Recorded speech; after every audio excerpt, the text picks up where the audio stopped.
memang tidak sesuai ya atau kurang sesuai, sehingga ini koreksi lagi, semoga kedepannya soalnya itu tidak ya, jadi belum cerdik, belum 35 plus, juga bukan K2 atau disabilitas. Tentang analisis, jadi semuanya itu analisis. Kemudian yang kami pelajari untuk pedagoginya juga yang di SIM PKB itu benar-benar beda sekali. Jadi antara modul dengan soal itu seperti bertolak belakang.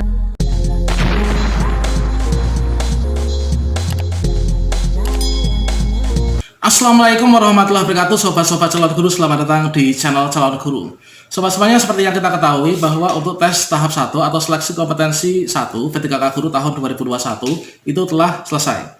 Dan kita tinggal menunggu pengumuman saja teman-teman nanti untuk tanggal 24 ya. Dan kita doakan bersama semoga teman-teman ini banyak yang lolos. Setelah teman-teman itu menulis atau mencatat hasil perolehan dari kompetensi teknis, kemudian wawancara serta juga sosiokultural dan juga manajerial dari layar monitor 1 NBK ditambah dengan nilai afirmasi yang kemungkinan teman-teman dapatkan, pastinya teman-teman itu bisa memperkirakan ya kira-kira nanti lolos atau tidak. Kalau misalkan nanti ada pengumuman pada saat teman-teman merasa lolos, tapi nanti pada saat pengumuman tanggal 24 teman-teman tidak lolos, nanti bisa melakukan sanggah pada masa sanggah. Pada video ini kita akan mencari tahu terkait tentang pengalaman dari kawan kita yang telah mengikuti seleksi kompetensi yang tahap pertama. Tentunya kita harapkan ini nanti bisa menjadi pembelajaran bagi kita semua supaya bisa lolos yang tes tahap 2 teman-teman. Baiklah, assalamualaikum warahmatullahi wabarakatuh Bu Hari, bagaimana kabarnya? Waalaikumsalam warahmatullahi wabarakatuh. Bu Hari kemarin telah mengikuti seleksi kompetensi tahap 1 ya? Iya, benar sekali. Oh ya, kemarin ambil formasi apa Bu tuh sesuai dengan ijazah yang dimiliki? Saya mengambil jurusan PAI, Pendidikan Agama Islam, di Iya. SI.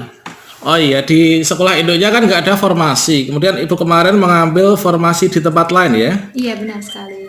Mungkin tahu nggak di sana itu pada saat Ibu mengambil formasi di sana, itu ada saingannya nggak itu?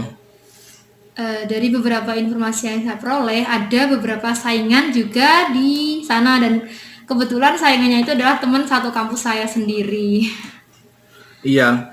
Kemudian untuk ujiannya itu kemarin masuk hari apa? Terus di mana itu Bu lokasinya?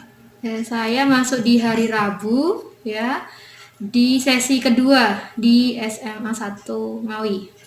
Ya, apakah setelah Ibu sebelum mengikuti ujian itu sebelumnya sudah tahu untuk passing grade PAI itu berapa? Untuk PG-nya sendiri PAI itu paling tinggi, yaitu 325. Itu untuk teknisnya ya. Iya, untuk teknisnya.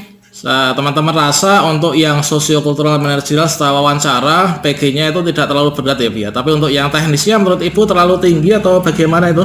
Iya, menurut saya PG-nya itu terlalu tinggi karena untuk mata pelajaran yang lain saja itu IPA itu 270, kemudian bahasa Indonesia itu juga sekitar 200-an sudah bisa masuk atau memenuhi passing grade. Sementara untuk PAI itu harus 325, dan itu bagi kami ya itu terasa berat ya.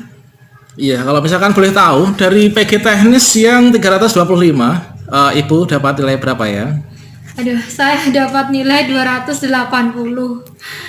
280. Oh ya, di sana itu kan kita ketahui bersama Bu, kalau misalkan seleksi kompetensi P3K Guru ini kan ada 4 macam afirmasi ya. Ya. Ibu tahu nggak terkait dengan afirmasi itu? Saya tahu ya, ada afirmasi 35 plus, kemudian K2, cerdik, dan satu lagi Disabilitas. ya disabilitas ya. Iya, dari keempat kategori yang mendapatkan afirmasi, Ibu ini termasuk dalam salah satunya apa enggak ini? Belum ya, jadi belum cerdik, belum 35 plus, juga bukan K2 atau disabilitas. Jadi murni. Iya, jadi perjuangan untuk mencapai PG itu ya agak berat juga ya. Iya. Padahal Ibu kemarin telah menerapkan strategi yang tidak dapat dikatakan main-main ya, sudah sungguh-sungguh gitu kan. Tapi mengapa kalau menurut Ibu ya sudah menerapkan strategi yang bagus, mengapa kok juga belum bisa mendapatkan PG? Dan ini saya rasa juga kebanyakan kesulitan dari kawan-kawan kita yang ada di luar sana Bu.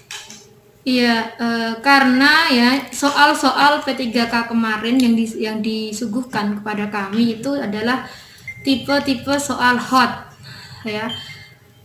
Jadi high order thinking skill ya. Jadi soal-soalnya di sana adalah soal-soal tentang analisis. Jadi semuanya itu analisis. Kemudian yang kami pelajari untuk pedagoginya juga yang di SIM PKB itu benar-benar beda sekali. Jadi antara modul dengan soal itu seperti bertolak belakang.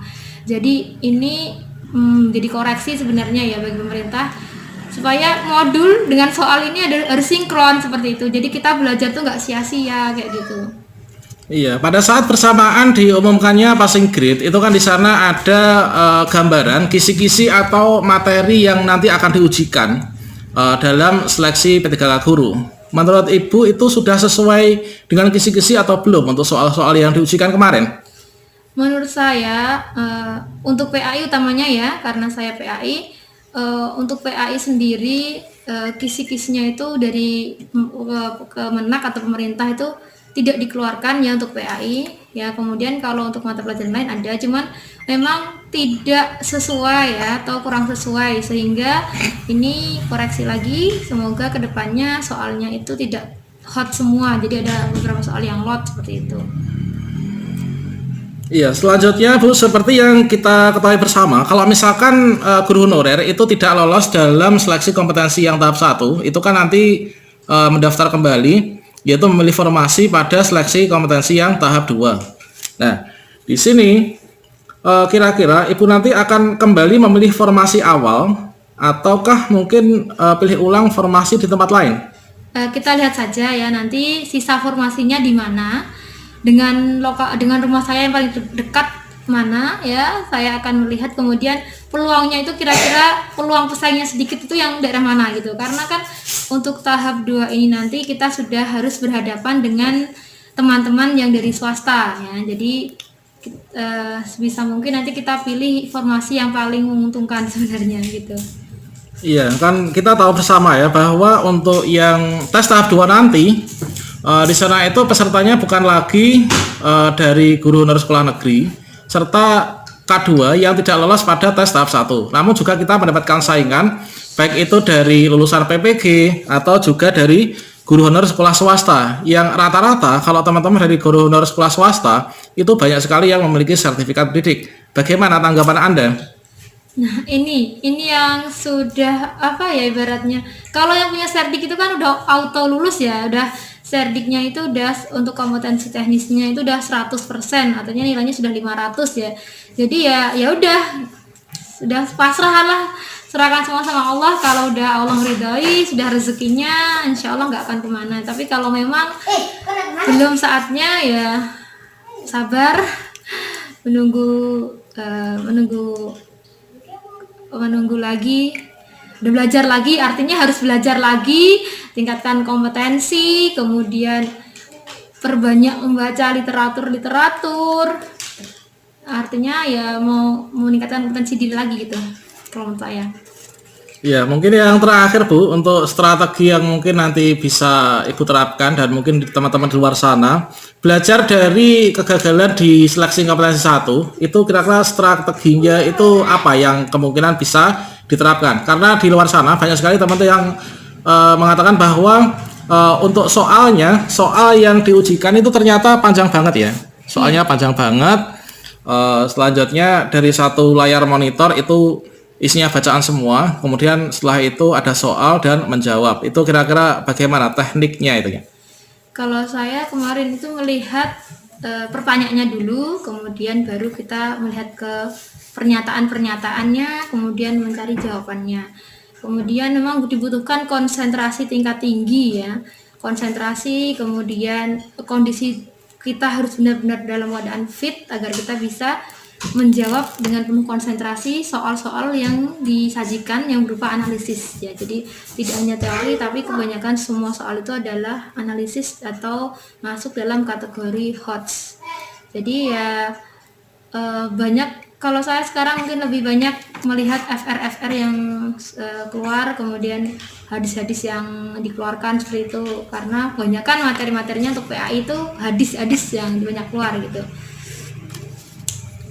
Oke ya, Demikianlah Ibu ya, terima kasih atas berbagi pengalamannya, dan kami turut berdoa juga semoga nanti di tahap 2 ini menjadi pintu kesuksesan kita bersama.